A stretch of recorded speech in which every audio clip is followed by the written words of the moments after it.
Hello, today we are going to talk about trigonometric function and their inverses. Under this unit, we are going to talk about parity of trigonometric function, periodicity of trigonometric function, domain of definition of trigonometric function, limits of trigonometric function, and derivative of trigonometric function. Parity of trigonometric function. Remember, parity we mean even and odd. Even function. A function is said to be an even function if f of negative x is equal to f of x, where negative x and x, they are belonging in the same domain. A function which is an even function, when you plot it on the graph, it will be symmetric about the y-axis. Let's take an example of a cos function. F of x is equal to cos x. When you find f of negative x, it will be equal to cos of negative x. But remember that cos of a negative angle is also the cos of that angle. That is to say, cos of negative x is the same as cos x.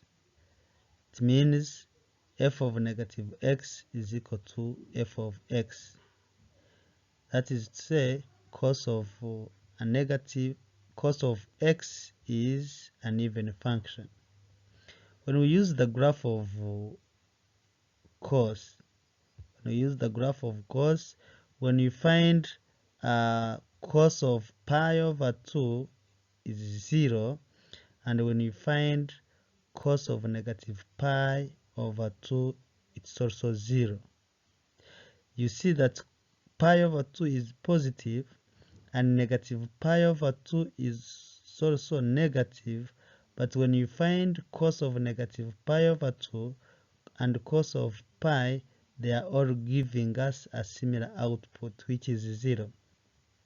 When you also find the cos of pi, when you take here as pi, and you come and say here it's negative pi,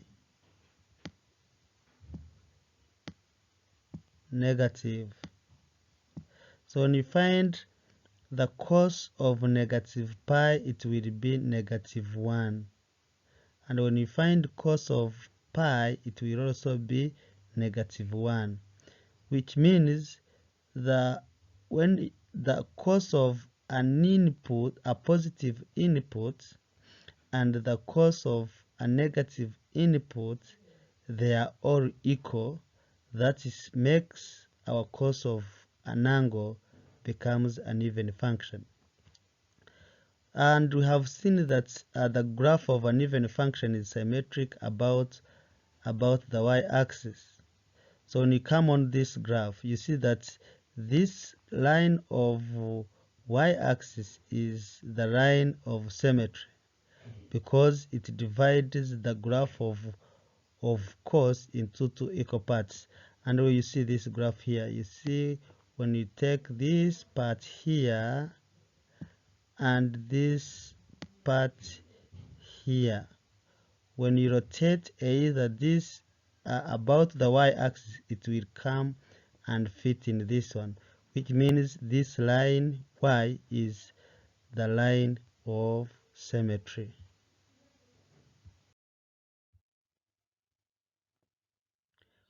Odd function.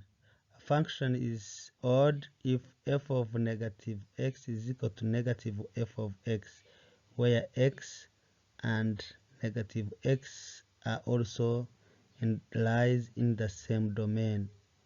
The graph of an odd function is symmetric about the origin. Take an example of the sine x. Sine x is an odd function. So when you find f of negative x will be equal to sine of negative x, because we are replacing negative x here into this x, and it becomes negative x. So, but remember that the sign of a negative angle is the same as the negative of sign of that angle. Then our f of x will be, our f of negative x will be equal to negative f of x, making the sine function to be an odd function. When we take an example of the graph, take this graph as an example, you see that when you find sine of pi over 2, it will be negative, it will be 1. And when you find sine of negative pi over 2, it will be equal to negative 1.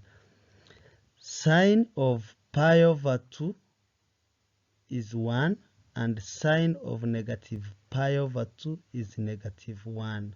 You see that when you find the sign of an input, which is positive, and the sign of an input, which is negative, their outputs will be opposite. One will be positive and another one will be negative, which means for the sine function, our f of negative x will be equal to f of x. We'll take an example of 3 pi over 2. When you find 3 pi over 2,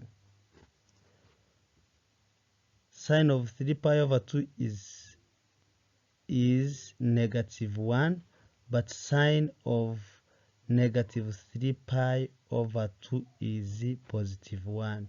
You see that when you find sine of a negative angle is the same as negative of sine of that angle.